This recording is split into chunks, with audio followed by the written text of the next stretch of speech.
الحمد لله رب العالمين والصلاة والسلام على رسوله محمد وآله وصحبه أجمعين. أشهد أن لا إله إلا الله وحده لا شريك له وأشهد أن محمدا عبده ورسوله. أما بعد، يا أيها الذين آمنوا اتقوا الله حق تقاته ولا تموتن إلا وأنتم مسلمون. محترم و مکرم دینی بھائیوں، اللہ رب العالمین کا لاکھ لاکھ شکر ہے کہ اللہ رب العالمین نے ہمیں مسلم گھرانے میں پیدا کیا ہے. اتنے ایسے لوگ دنیا میں موجود ہیں جو کفر اور شرک کی تاریکیوں میں دلدل میں پھنسے ہوئے ہیں.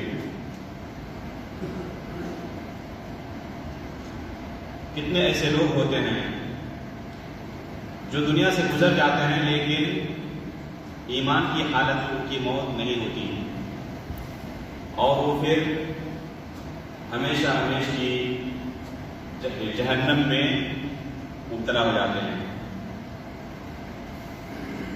اس لیے اللہ رب العالمین کی بے شمار نعمتوں میں سے اگر ہم شمار کرنا چاہیں کہ سب سے بڑی نعمت کون سی ہے تو نعمت ہے اسلام کی نعمت کہ اللہ رب العالمین نے ہمیں مسلمان بنایا ہے.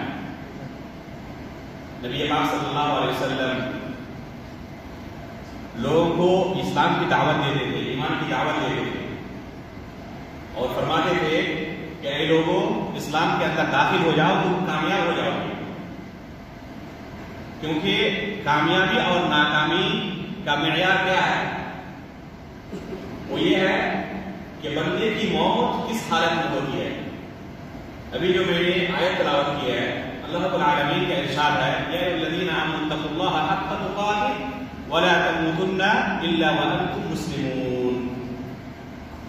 رب العالمین کا ارشاد ہے کہ اے ایمان والو، اللہ رب العالمین سے ایسے ڈرنا چاہیے اس طرح اللہ تعالیٰ سے ڈرو،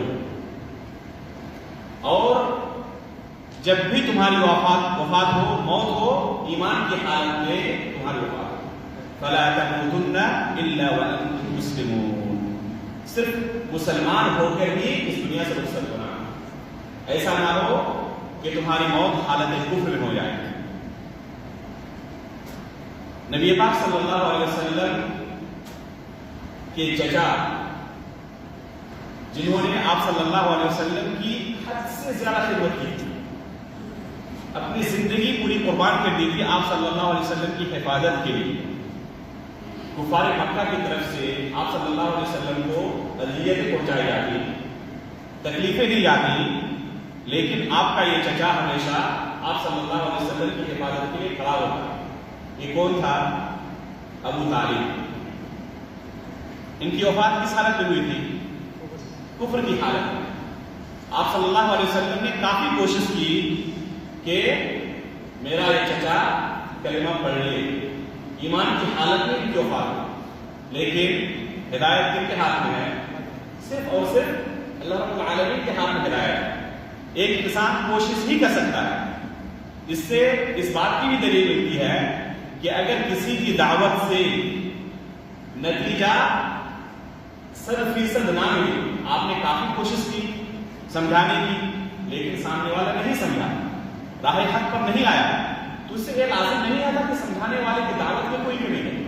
آپ صلی اللہ علیہ وسلم نے سمجھانے میں کوئی کمی نہیں تھی، آپ صلی اللہ علیہ وسلم کی دعوت میں کوئی کمی نہیں تھی. آج کل لوگوں کا معیار کیا ہو گیا ہے؟ وہ نتیجے کے اوپر داعی کی کامیابی کو پرکھتے ہیں. اگر کسی کی دعوت سے بہت زیادہ لوگ اسلام کے اندر داخل ہو رہے ہیں تو کہتے ہیں کہ یہ حقیقت میں سچا داعی ہے، اور یہ حقیقت میں جس طرح ایک داعی کو ہونا چاہیے اس معیار پر پورا اترتے ہیں. اور اگر کسی کی دعوت سے وہ نتیجہ برآمد نہیں ہوتا، لوگ اسلام کے اندر داخل نہیں ہوتے، اپنے غلط افکار اور عقائد سے توبہ نہیں کرتے، تو بہت سارے لوگوں کو آپ کہتے ہوئے بائٹ کہتے ہیں کہ ان کی دعوت صحیح نہیں ہے، وہ کامیاب نہیں ہے. حقیقت میں میرے بھائی کو یہ معیار نہیں ہے. کسی کی دعوت کے صحیح اور غیر صحیح ہونے کا یہ معیار قطعاً نہیں ہے. کتنے انبیاء اکرام ایسے آئے جن کے ماننے والے بہت ہی کم تھے. آپ صلی اللہ علیہ وسلم فرماتے ہیں وہ نبی لیس معہ احد، ایسے نبی بھی قیامت کے دن اٹھائے جائیں گے جن کے ساتھ ماننے والا کوئی ایک بھی نہیں ہوگا. تو کیا نعوذ باللہ اس نبی نے اپنی دعوت کے اندر کوئی کوتاہی کی تھی؟ ہم تصور نہیں کر سکتے. ایمان کے ارکان میں سے ایک رکن کیا ہے؟ ایمان بالرسل، تمام رسولوں پر ایمان لانا کہ وہ اللہ کے برحق نبی تھے، برحق رسول تھے، اور انہوں نے اپنی دعوت کما حقہ، جو امانت اللہ تعالیٰ نے ان کے سر پر ڈالی تھی، ان کی کندھوں پر ڈالی تھی، اس امانت کو کما حقہ انہوں نے پہنچایا تھا. یہ ہمارا ایمان ہے. لیکن نتیجہ کیا ہے؟ بعض انبیاء کرام کے ساتھ ایسے بھی نتیجہ آئے کہ ان کے ماننے والے کوئی نہ تھے. بعض انبیاء کرام ایسے بھی اٹھیں گے جن کے ماننے والے ایک یا دو ہوں گے. تو کسی کی دعوت سے اگر ماننے سامنے والا راہ حق پر نہ آ جائے تو یہ دلیل نہیں ہے کہ اس کی دعوت جھوٹی ہے. تو آپ صلی اللہ علیہ وسلم نے اپنے چچا کو سمجھانے کی پوری کوشش کی، کوئی کمی نہیں چھوڑی، لیکن کامیاب نہیں ہوئی، کیونکہ ہدایت صرف اور صرف اللہ رب العالمین کے ہاتھوں میں ہے. اللہ تعالیٰ کے بے شمار ناموں میں سے ایک نام ہے الہادی. ہم نام رکھتے ہیں نا عبد الہادی، تو اللہ تعالیٰ کے بے شمار ناموں میں سے ایک نام ہے الہادی، ہدایت دینے والا. یہ صرف اور صرف اللہ تعالیٰ کے ہاتھوں میں. جہاں تک راستہ دکھانے کی بات ہے تو وہ اللہ رب العالمین نے اپنے مخلوق کے انبیاء اکرام اور انبیاء اکرام کے جو وارثین ہیں ان کے ہاتھوں میں دی ہے. لیکن کوئی راہ راست پر آ جائے اس کی ذمہ داری کوئی شخص نہیں لے سکتا. یہ صرف اور صرف اللہ رب العالمین کے اختیارات میں سے ہے. جسے چاہتا ہے ہدایت دیتا ہے اور جسے چاہتا ہے اس نعمت سے محروم رکھتا ہے. اللہ تعالیٰ کی حکمت سے اللہ تعالیٰ جسے چاہتے ہیں ہدایت دیتے ہیں اور جسے چاہتے ہیں اس نعمت سے محروم رکھتے ہیں. یہ اللہ رب العالمین کی حکمت ہے. اللہ تعالیٰ علیم ہے، اللہ تعالیٰ حکیم ہے، جاننے والے ہیں، حکمت والے ہیں. تو میرے بھائیوں، آپ صلی اللہ علیہ وسلم نے اپنے اس چچا کو سمجھانے کی کافی کوشش کی، لیکن یہ راہ پر نہیں آئے. ان کا نتیجہ کیا ہوا؟ عمل کے اندر تو کوئی کمی نہیں تھی. زندگی پر آپ صلی اللہ علیہ وسلم کی خدمت کی تھی، آپ صلی اللہ علیہ وسلم کو دشمنوں کے ہاتھوں سے بچایا تھا. لیکن کیا اس سے ان کو نجات مل گئی؟ جنت میں داخلہ ملا؟ نہیں. کیوں؟ کیونکہ جنت میں داخلے کی سب سے بڑی شرط یہ ہے کہ انسان کی وفات ایمان کی حالت پر، اسلام کی حالت پر. اگر کسی کی وفات ایمان اور اسلام کی حالت پر نہیں ہو رہی ہے، کفر کی حالت کو کر رہا ہے، تو وہ شخص جنت داخل نہیں ہو سکتا. اس لیے ضروری ہے کہ ہم ہمیشہ اللہ تعالیٰ سے دعا کریں کہ ہماری جب وفات ہو تو ایمان کی حالت میں وفات ہو. اللہ تعالیٰ سے دعا ہے کہ اللہ تعالیٰ تمام لوگوں کو ایمان کی حالت میں اس دنیا سے اٹھائے اور نبیین، صدیقین، شہداء و صالحین کے ساتھ ہمارا شریک. بہت سارے ایسے کام ہیں، بہت سارے ایسے غلط عقائد ہیں جن کی بنا پر اسلام سے بسا اوقات کوئی شخص خارج ہو جاتا ہے. اس لیے ہمیں جاننے کی ضرورت ہے کہ وہ تمام اعمال جن کی وجہ سے ایک شخص دائرہ اسلام سے خارج ہو جاتا ہے ان کو پہلے ہم جانیں اور پھر ان سے بچنے کی کوشش کریں، تاکہ ایسا نہ ہو کہ کلمہ پڑھنے کے بعد بھی ایسا نہ ہو جائے کہ ہم دائرہ اسلام سے خارج ہو جائیں. سب سے پہلے جاننے کی ضرورت ہے ان چیزوں کو اور پھر ان پر عمل بھی کرنے کی ضرورت ہے. انشاءاللہ آج کے درس میں مختصر ان چیزوں میں سے بعض اہم چیزوں کو میں ذکر کرنے کی کوشش کروں گا جن کاموں کے کرنے کی وجہ سے کوئی شخص دائرہ اسلام سے خارج ہو جاتا ہے، تاکہ ہم پہلے جانیں اور پھر ان چیزوں سے بچنے کی بھی کوشش کریں، تاکہ ہماری وفات، ہماری موت ایمان کی حالت میں، اسلام کی حالت میں ہو اور ہم بھی اس بشارت کے اندر شامل ہوں کہ اب صلی اللہ علیہ وسلم کا ارشاد ہے من قال لا الہ الا اللہ دخل الجنہ. جو شخص لا الہ الا اللہ کا اقرار کرتا ہے صدق کے دل سے تو وہ شخص جنتی ہے، وہ جنت میں داخل ہوگا. تو لا الہ الا اللہ اقرار کرنے کے بعد اس کلمے کو بچا کر رکھنا بھی ہے، اس کو ان تمام کاموں سے حفاظت کرنے کی ضرورت ہے جن کاموں کی وجہ سے یہ کلمہ ٹوٹ جاتا ہے، یہ کلمہ ختم ہو جاتا ہے. سب سے پہلی چیز کیا ہے؟ وہ اللہ رب العالمین کے ساتھ شرک کرنا. شرک ایسا قبیح گناہ ہے کہ اس کے کرنے کی وجہ سے ایک شخص دائرہ اسلام سے خارج ہو جائے گا. ان اللہ لا یغفر ان یشرک بہ ویغفر ما دون ذلک لمن یشاء. رب العالمین کا ارشاد ہے کہ اللہ تعالیٰ کے ساتھ شرک کیا جائے اس گناہ کو کبھی معاف نہیں کرتا. اس کے علاوہ جو دوسرے گناہ ہیں اللہ تعالیٰ چاہے تو انہیں معاف بھی کر سکتا ہے.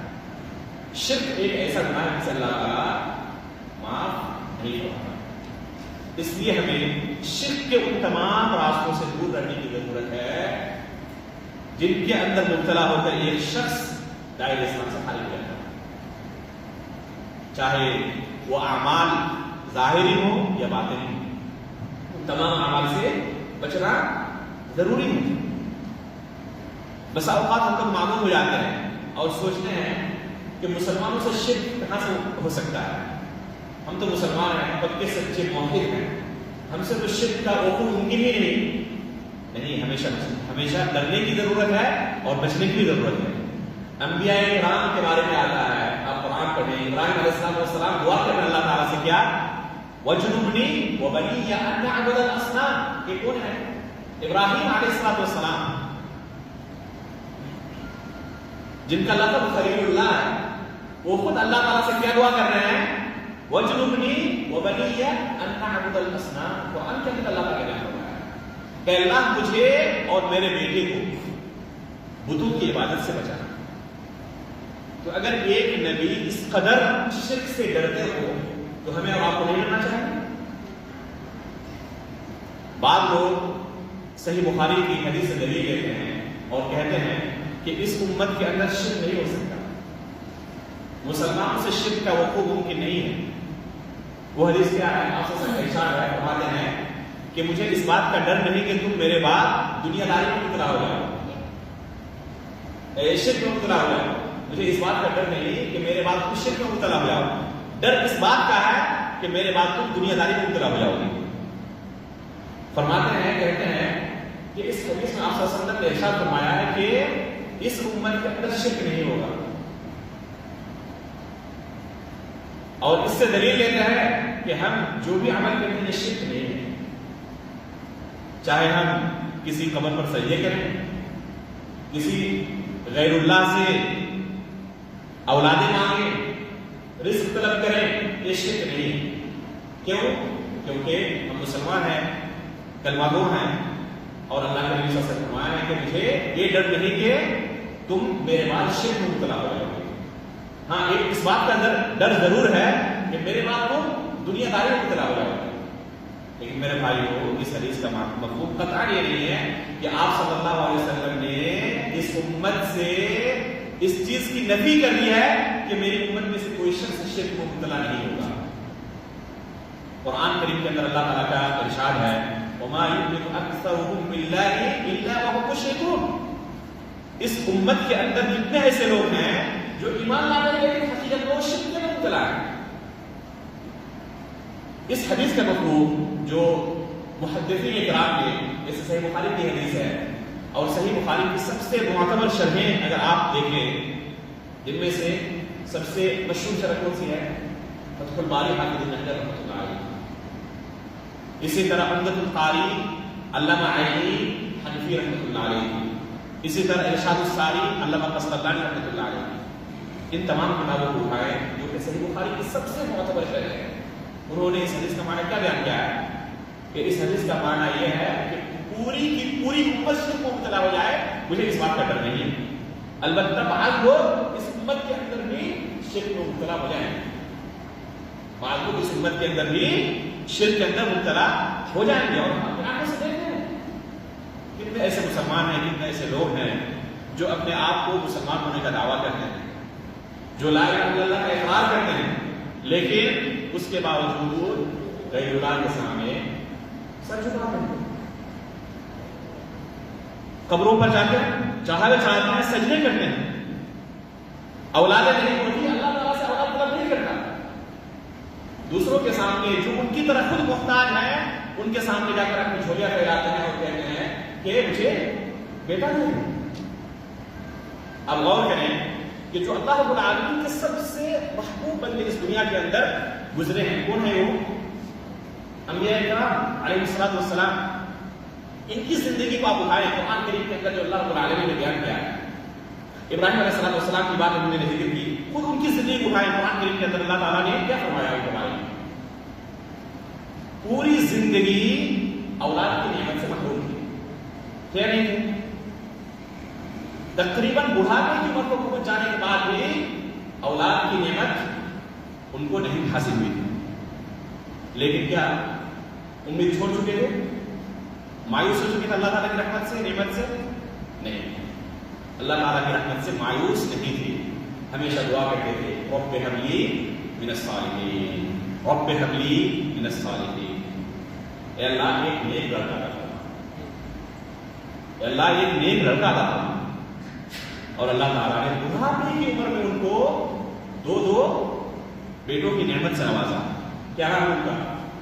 اسماعیل اور اسحاق علیہ السلام. یہ نعمت جب ملی تو کن کا شکریہ ادا کرتے ہیں؟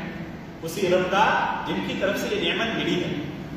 کیا فرماتے ہیں قرآن کریم کے اندر اللہ تعالیٰ نے ان کے ان کلمات کو بیان فرمایا.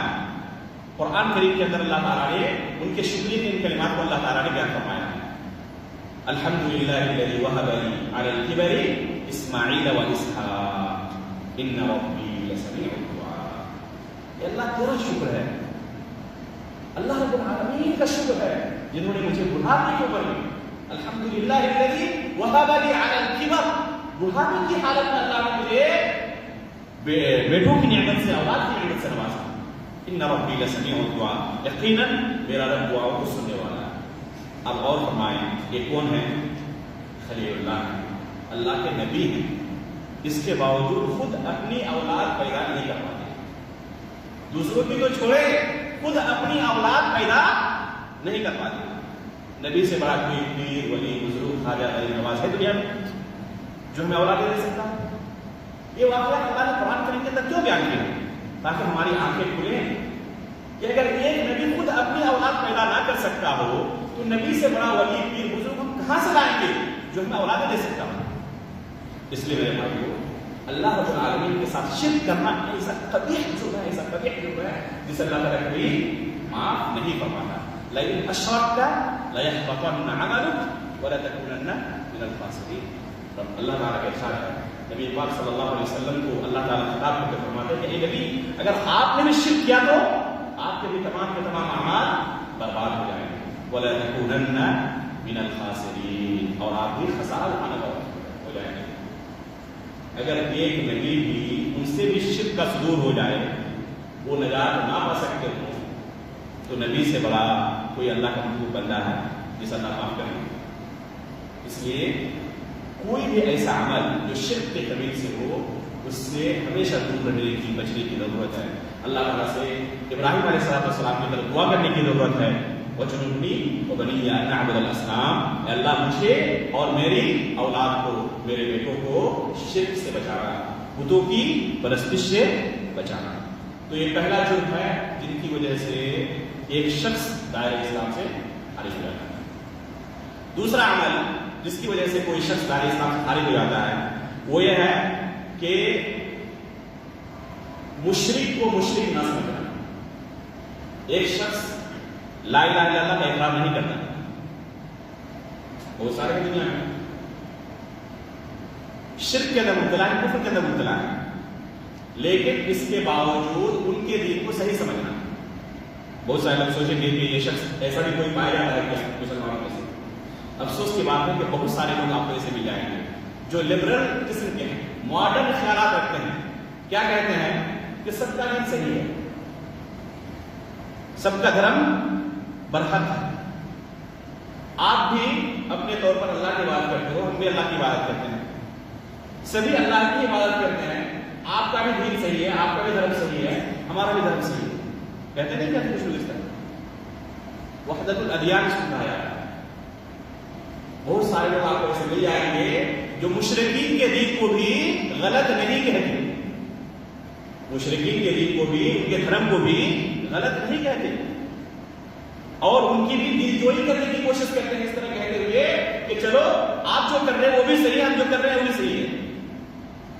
لا الہ الا اللہ کا تقاضا یہ ہے کہ لا الہ الا اللہ کا پہلے نفی ہے, پہلے معبودان باطلہ سے توبہ کرنا ہے, اس سے براءت کا اظہار کرنا ہے, اور پھر رب العالمین کی سچائی کا اور برحق معبود ہونے کا شہادہ دینا, گواہی دینا. تو یہ کہنا کہ تمام کے تمام لوگ, چاہے وہ غیر اللہ کی عبادت کرتے ہوں, چاہے انبیاء کرام کو گالی دیتے ہوں, چاہے صحابہ کرام کو گالی دیتے ہوں, سب کے سب صحیح دین پر ہیں اور سب کا مذہب صحیح ہے, یہ سب سے فاسد عقائد میں سے, یہ سب سے فاسد عقائد میں سے ہے. اگر کوئی شخص اس طرح مشرکین اور کفار کے دین کو بھی برحق دین سمجھنے لگے تو وہ شخص دائرہ اسلام سے خارج ہو جاتا ہے. اللہ تعالیٰ کو بچائے. اسی طرح ان اعمال میں سے جن کے کرنے کی وجہ سے کوئی شخص دائرہ اسلام سے خارج ہو جاتا ہے, جو یہ عقیدہ رکھے کہ نبی پاک صلی اللہ علیہ وسلم نے جو دین لایا ہے, نبی پاک صلی اللہ علیہ وسلم کا جو طور و طریقہ تھا, جو منہج تھا, آپ صلی اللہ علیہ وسلم نے جو قانون اللہ تعالیٰ کی طرف سے نافذ کیا ہے, دنیا کا کوئی دین, دنیا کا کوئی طور و طریقہ اور منہج, دنیا کا کوئی قانون اس قانون سے بہتر ہے یا اس قانون کے برابر ہے, یا اس قانون کو چھوڑ کر ہم دوسرے قانون کی بھی اتباع کر سکتے ہیں. اگر کوئی یہ عقیدہ رکھتا ہے تو وہ شخص بھی دائرہ اسلام سے خارج ہو جاتا ہے. اس نقطے کو ذرا غور سے سمجھیں, یہ بہت اہم نقطہ ہے, اور اس نقطے کے اندر بہت سارے لوگ بھٹک بھی جاتے ہیں. خصوصاً آج کے دور میں آپ کو بہت سارے ایسے لوگ ملیں گے جو خصوصاً جو مسلم حکمران ہیں, بعض گناہوں کی وجہ سے ان کے ملکوں کے اندر بعض قوانین کی وجہ سے ان کی تکفیر کرتے ہیں, انہیں کافر سمجھتے ہیں, اور پھر عوام الناس کو ان کے خلاف ورغلاتے ہیں, بھڑکاتے ہیں. کیا وجہ ہے؟ کہتے ہیں کہ یہ اللہ رب العالمین کے قانون کو چھوڑ کر بندوں کا, انسان کا قانون انہوں نے نافذ کیا ہوا ہے. اس کے اندر اہل سنت و جماعت کا منہج کیا ہے, پہلے اسے سمجھنے کی کوشش کریں, اور پھر کون شخص یہ عقیدہ رکھ کر دائرہ اسلام سے خارج ہوگا اور کون دائرہ اسلام سے خارج نہیں ہوگا, اس کو سمجھنے کی کوشش کریں. جو قوانین دنیا کے اندر نافذ ہیں, اسلامی ممالک کے اندر خصوصاً جو مسلم حکمران ہیں, ان کی مختلف صورتیں ہو سکتی ہیں. اگر کوئی شخص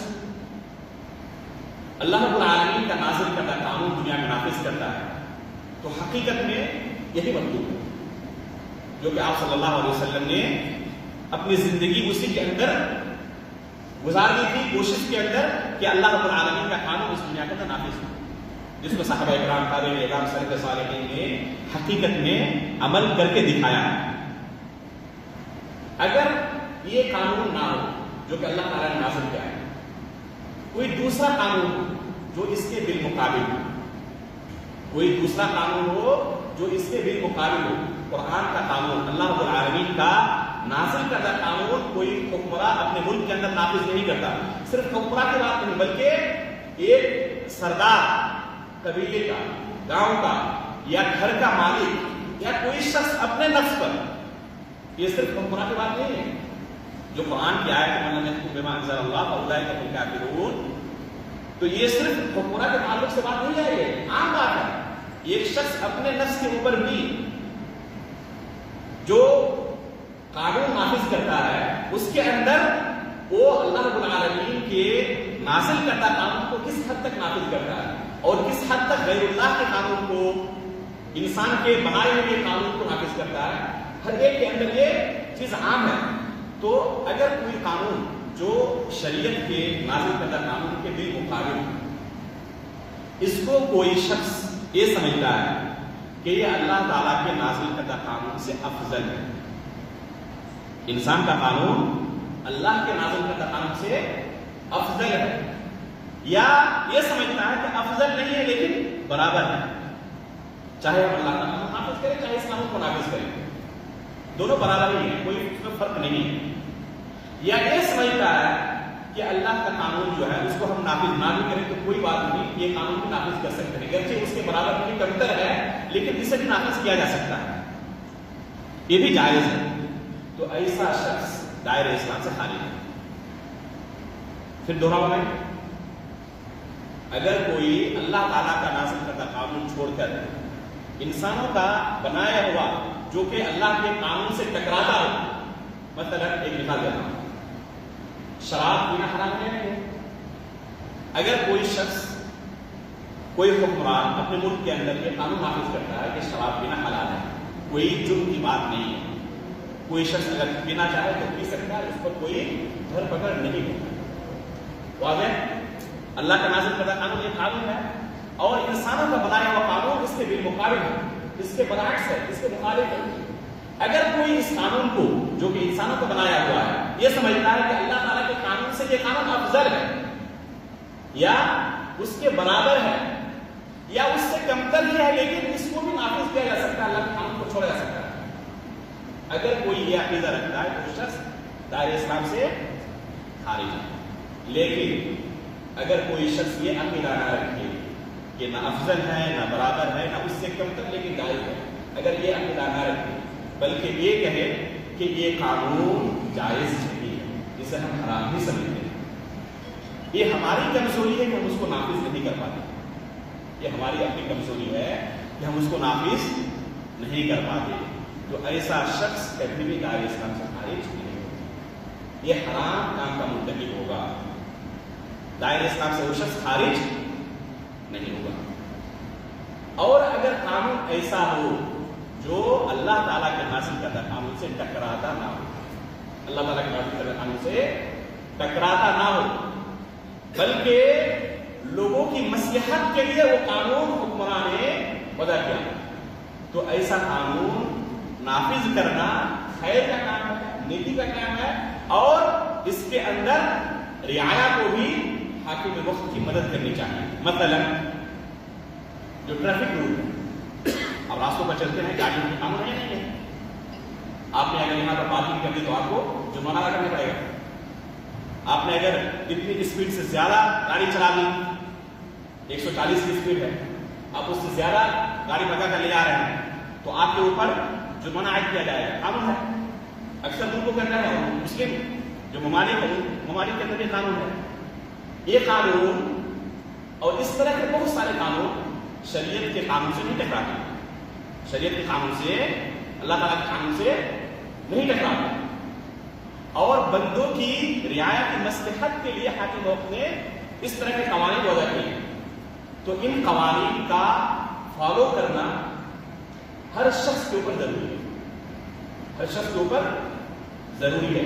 اگر کوئی کہے کہ کتاب و سنت سے مجھے دکھاؤ کہ 140 کی اسپیڈ سے زیادہ میں گاڑی نہیں چلا سکتا اور یہ گناہ کا کام ہے، تو ہم کیا کہیں گے ان کو کہ تم حاکم وقت کی مخالفت کر رہے ہو، یہ گناہ کا کام ہے. حاکم وقت نے یہ قانون بنایا ہوا ہے کہ 140 کی اسپیڈ سے زیادہ تم نہیں چلا سکتے گاڑی، اور ان کا یہ قانون اللہ تعالیٰ کے نازل کردہ قانون کے مخالف نہیں ہے، اس لیے اس قانون کی اتباع کرنا ضروری ہے.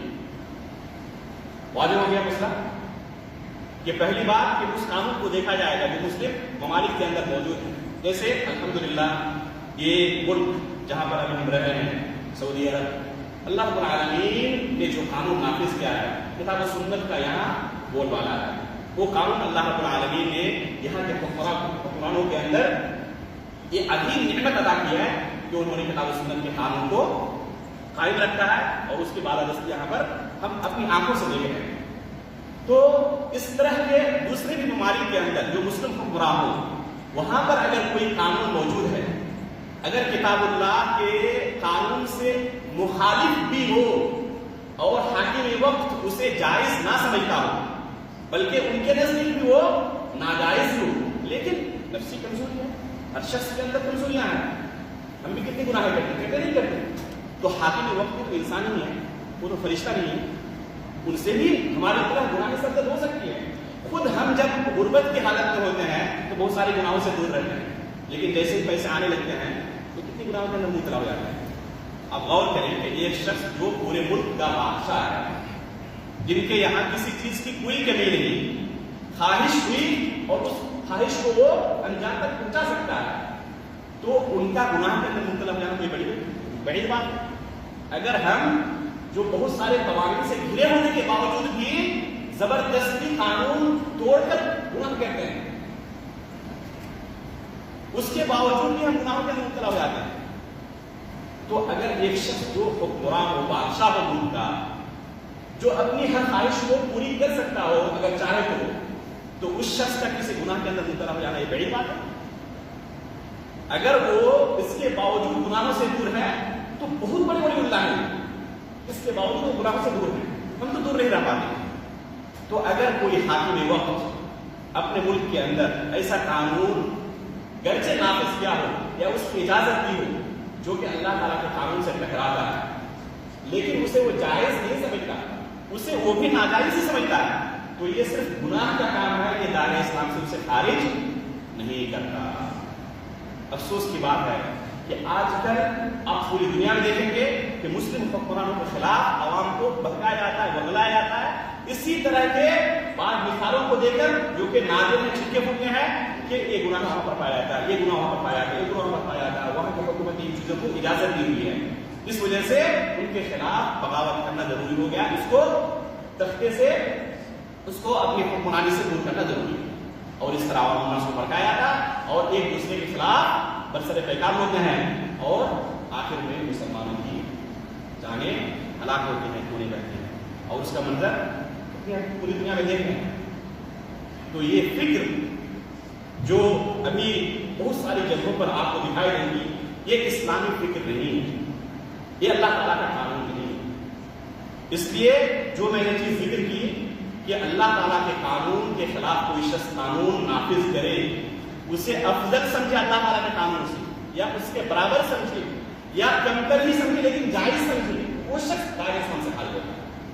البتہ اگر جائز نہ سمجھے تو دائرۂ اسلام سے خارج نہیں ہوتا۔ ابن عباس رضی اللہ تعالیٰ عنہ اس آیت کی تفسیر کرتے ہوئے فرماتے ہیں وَلَمْ يَحْكُمْ بِمَا أَنزَلَ اللَّهُ فَأُولَٰئِكَ هُمُ الْكَافِرُونَ، اس کی تفسیر کرتے ہوئے ابن عباس رضی اللہ تعالیٰ فرماتے ہیں کفر دون کفر، اس آیت کے اندر یہ نہیں کہا گیا کہ وہ دائرۂ اسلام سے خارج ہو جائے گا اگر کوئی اللہ تعالیٰ کے قانون کو نافذ نہیں کرتا، بلکہ اس کے اندر کفر دون کفر کی بات کی گئی ہے کہ یہ کفر اصغر ہے، شرک اصغر جس طرح ہم کہتے ہیں نا، تو اس سے دائرۂ اسلام کے اندر کوئی دائرۂ اسلام سے کوئی شخص خارج نہیں ہوتا۔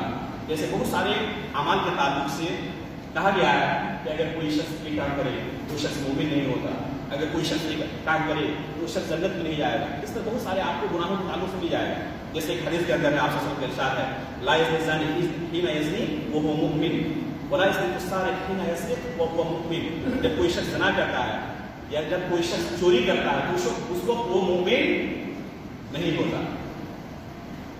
اس سے بھی بظاہر یہی لگ رہا ہے کہ زنا کرنے والا، چوری کرنے والا دائرۂ اسلام سے خارج ہے، لیکن حقیقت میں اس کا یہ مفہوم نہیں ہے، بلکہ یہ کفر دون کفر ہے، یہ کفر اصغر ہے، اس سے کوئی شخص دائرۂ اسلام سے خارج نہیں ہوتا۔ اس کی دلیل کیا ہے؟ ایک دوسری حدیث کے اندر آپ صلی اللہ علیہ وسلم کا ارشاد ہے، فرماتے ہیں ابو ذر رضی اللہ تعالیٰ عنہ کو کہ اگر کوئی شخص لا الہ الا اللہ اقرار کرتا ہے خالص دل سے، وہ شخص جنت میں داخل ہو جائے گا۔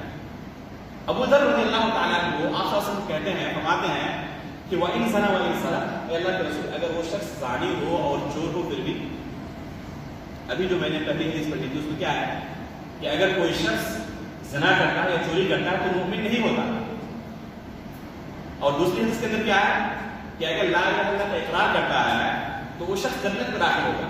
ابو ذر رضی اللہ کیا فرماتے ہیں کہ اللہ کے رسول وَإِنْ زَنَا وَإِنْ سَرَقَ، اگر وہ زنا کرے اور چوری کرے پھر بھی، آپ سے فرماتے ہیں وَإِنْ زَنَا وَإِنْ سَرَقَ، اگرچہ وہ چوری کرے، اگرچہ زنا کرے پھر بھی وہ جنت میں داخل ہوگا۔ پھر یہی سوال کرتے ہیں وَإِنْ زَنَا وَإِنْ سَرَقَ، اگرچہ وہ چوری کرے اور اگرچہ وہ زنا کرے پھر بھی، آپ سے فرماتے ہیں وَإِنْ زَنَا وَإِنْ سَرَقَ۔ تیسری مرتبہ ان کو یہی سوال کرتے ہیں اور تیسری مرتبہ آپ سے کا جواب یہی ہوتا ہے کہ وَإِنْ زَنَا وَإِنْ سَرَقَ، اگرچہ وہ چوری کرے، اگرچہ وہ زنا کرے پھر بھی وہ جنت میں داخل ہوگا۔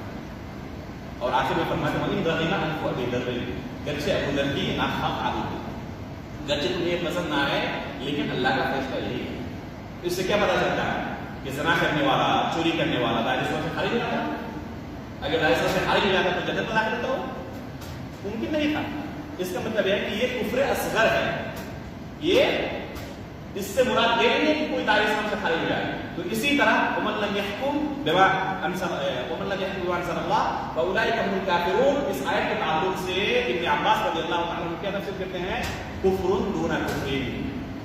اور ابن عبد البر رحمۃ اللہ علیہ اور بہت سارے سلف صالحین نے اس پر علماء کرام کا، صحابہ تابعین کا اجماع نقل کیا ہے کہ اس آیت سے مراد یہ نہیں ہے کہ اگر کوئی شخص اللہ رب العالمین کا قانون نافذ نہ کرے تو دارِ اسلام سے خارج ہو جائے گا، بلکہ اس کی تفسیر ہے جو میں نے ابھی آپ کے سامنے ذکر کی. اس تفسیر کے مطابق اس مسئلے کو سمجھنے کی ضرورت ہے.